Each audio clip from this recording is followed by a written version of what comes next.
Quando accadono queste cose ci sono sempre responsabilità, non sono fulmini a ciel sereno, non sono frutto della casualità, sono frutto di scelte, sono frutto di non controlli appunto, sono frutto di responsabilità precise e credo che la giustizia stia facendo il proprio corso. Il rinvio a giudizio dei 6 manager delle acciaierie venete indagati per la morte di 2 operai coinvolti nell'incidente sul lavoro avvenuto nel maggio 2018 è stata l'occasione per parlare della sicurezza sul lavoro al centro dell'Assemblea regionale dei metalmeccanici veneti svoltasi a Vicenza.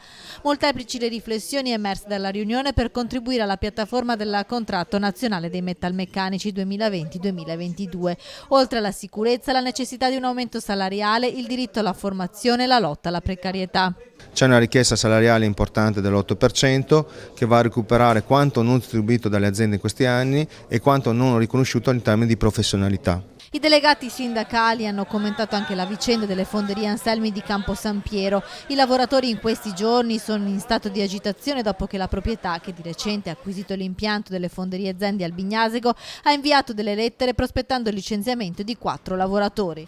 Mi pare più una scusante quella di dire licenzio dei lavoratori per recuperare costi, quando che nello stesso tempo magari faccio operazioni milionarie per acquistare altre aziende, quindi sta cosa sembra più un'operazione strumentale o che ha altri fini che non un vero intervento sul costo del lavoro.